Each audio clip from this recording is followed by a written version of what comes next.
The room felt cold, the air making me shiver. I looked around.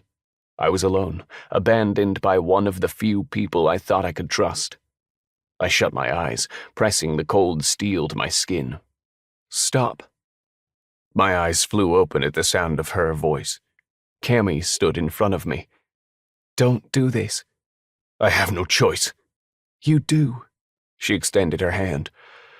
"Come with me." "No, I'm not what you need.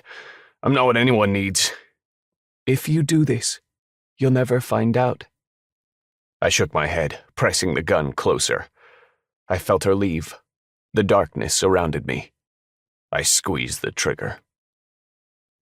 With a loud gasp, I bolted upright in bed. I drew in much-needed oxygen, desperate to try to tamp down my panic. Swinging my legs over the edge of the bed, I fumbled with the light, snapped it on, and glanced around the room. Still terrified, I ran my hands over my torso and head, feeling for the blood, the hole left by the gun. There was nothing except a sheen of sweat covering my entire body.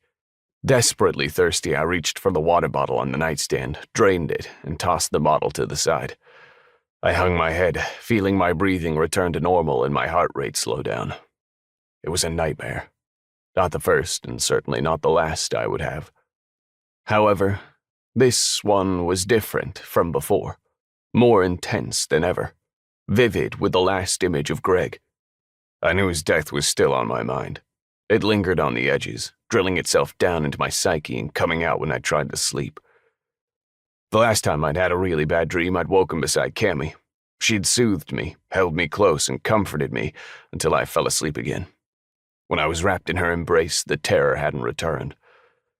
Tonight I was alone, and I knew without a doubt it would come back, repeatedly, until I dragged myself from my bed and started my day. But that was how it had to be, because nightmare or not, the message of the dream was correct, and always would be. I was worthless, and she would never be beside me again. She deserved so much more than I could ever be for her.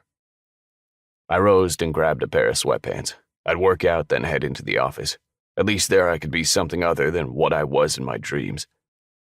I could be Aiden, friend of Bentley and Maddox, part of a successful company, respected by many, admired by some, wealthy, humorous, and without a care in the world.